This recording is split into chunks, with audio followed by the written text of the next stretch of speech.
फेकू जिंदा है क्योंकि जनता लालची है। एक स्वार्थ, मोह और मनोवैज्ञानिक जाल की मिलीजुली कथा।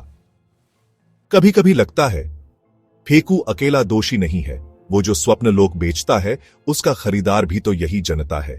वो जनता जो मेहनत नहीं करना चाहती, बस चाहती है कोई आए, उसके दुख हर ले और बदले में उसे कुछ न करना पड़े। पर यह लालच केवल सतही नहीं है, यह हमारे अवचेतन मन की गहराइयों में बसा है, जहां सच से डर और झूठ का आरामदायक आलिंगन मिलता है। फेकू कोई नाम नहीं, एक प्रवृत्ति है। वो हर दौर में आता है, हाथ में जादुई सपना लेकर। कभी कहता है हर हाथ को काम, कभी हर घर में राम, कभी डिजिटल क्रांति, तो कभी विश्वगुरु बनने की कहानी। पर हकीकत में वो कौन है? एक चालाक सौदागर जो जानता है जनता को सच नहीं, सपना पसंद है। उसकी असली पहचान है स्वार्थ, अहंकार और सत्ता की भूख। वो अपने हर वादे में एक जाल बुनता है, जहां जनता भावनाओं में बंध जाती है और तर्क, विवेक, सवाल सब खो जाते हैं। फेकू की ताकत उसकी चालाकी में नहीं, बल्कि हमारी पुष्टिकरण पूर्वाग्रह, कॉन्फर्मेशन बायस में छिपी है। हम वही सुनना चाहते हैं जो हमारे विश्वासों को पुष्ट करे, भले ही वह झूठ हो। फेकू यह जानता है और हमारे अवचेतन की इस कमजोरी का फायदा उठाता है। हमें वही सपने दिखाता है जो हम देखना चाहते हैं। असल में कुछ समाजों में सत्ता को ईश्वर तुल्य मानने की प्रवृत्ति पाई जाती है। जब कोई शासक मजबूत दिखता है तो लोग उसमें सुरक्षा और मार्गदर्शन ढूंढते हैं। फेकू इसका लाभ उठाता है। वह खुद को तारणहार की तरह प्रस्तुत करता है और जनता को लगता है कि अगर उसने विरोध किया तो वह असुरक्षित हो जाएगी। अब आइए असली समस्या पर। जनता जो हर बार ठगी जाती है, पर कभी सवाल नहीं करती। क्यों? क्योंकि वो भी तो लालची है।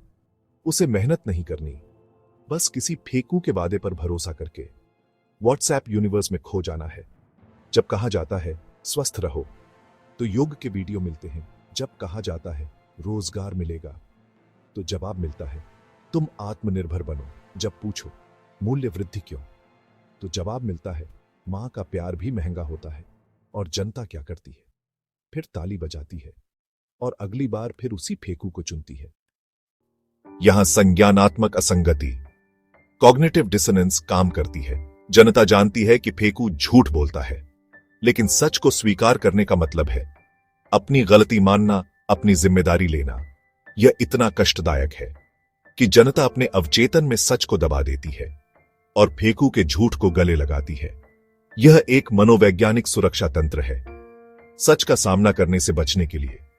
इसके अलावा झुंड मानसिकता, हर्ड मेंटालिटी, जनता को फेकू के पीछे ले जाती है। जब सब ताली बजा रहे हैं तो सवाल उठाना अकेलापन लाता है। कोई नहीं चाहता कि उसे अलग या गलत समझा जाए। इसीलिए जनता अपने झूठे अहंकार को बचाने के लिए फेकू के झूठ में शामिल हो जाती है। असल में फेकू और जनता दोनों एक दूसरे के सह अपराधी हैं। फेकू जानता है कि जनता को झूठ पसंद है और जनता जानती है कि फेकू झूठ बोलेगा पर सुनकर अच्छा लगेगा। यह एक ऐसा अदृश्य अनुबंध है जहां सत्य को मारकर सपनों के झूठ में जीना सीख लिया जाता है। ठग जिंदा है क्योंकि लालच जिंदा है। वो जनता जो खुद कुछ नहीं करना चाहती, बस चाहती है कि कोई आए और सारी समस्याएं छू मंतर कर दे। वो खुद के भीतर झांकना नहीं चाहती क्योंकि वहां सच्चाई की दरारें हैं। यहां तत्काल संतुष्टि की चाह, नीड फॉर इंस्टेंट ग्रेटिफिकेशन प्रमुख भूमिका निभाती है। जनता मेहनत और दीर्घकालिक परिणामों का इंतजार नहीं करना चाहती। फेकू जनता की इसी कमजोरी का शिकार करता है।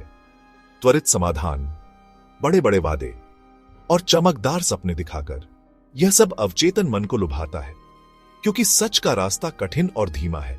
साथ ही जनता का बाहरी मान्यता का मोह, नीड फॉर एक्सटर्नल वैलिडेशन, फेकू को शक्ति देता है। लोग चाहते हैं कि कोई उन्हें बताए कि वे सही हैं, कि उनका देश, उनकी संस्कृति, उनका विश्वास सबसे श्रेष्ठ है।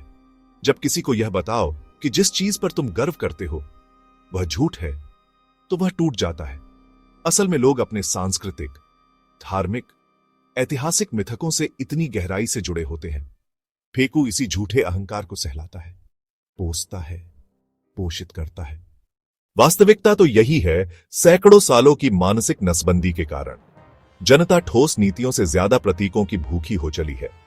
जैसे एक नए मंदिर की तस्वीर, एक सैनिक के साथ खड़ा नेता, एक जोशीला भाषण।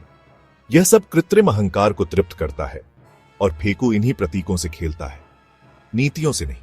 और जनता उसकी तारीफ में डूब जाती है, भले ही वह तारीफ झूठी हो। जब तक जनता खुद को नहीं बदलेगी, जब तक सवाल नहीं उठाएगी, जब तक हकीकत को सपना मानने से इनकार नहीं करेगी, तब तक फेकू जिंदा रहेगा। कभी चाय बेचने वाला बनकर, कभी साधु बनकर, कभी राष्ट्रभक्त बनकर, तो कभी विश्वगुरु का चोला ओढ़कर। सत्ता तब तक झूठ बोलेगी जब तक जनता सच सुनने से डरती रहेगी। सबसे बड़ा डर है आत्म जिम्मेदारी का। जनता अपने अवचेतन में इस सच्चाई से भागती है कि बदलाव के लिए उसे खुद मेहनत करनी होगी। और यही डर फेकू को बार बार जन्म देता है, क्योंकि वह जनता को इस जिम्मेदारी से मुक्ति का झूठा वादा करता है, जटिल मुद्दों का सरल समाधान देता है। उनकी वजह से देश पिछड़ रहा था, अब हम फिर से विश्वगुरु बनने जा रहे हैं। ये आसान मगर चालाक उत्तर मन को राहत देते हैं, भले ही झूठे हों। इसलिए अगली बार जब कोई कहे मैं तुम्हें बदल दूंगा, तो कहना हमें सपना नहीं, सच्चा देश चाहिए। अंतिम सवाल, क्या हम अपने अवचेतन के इस जाल से निकल पाएंगे, या फिर फेकू और उसका झूठ हमारी कमजोरियों का शाश्वत दर्पण बना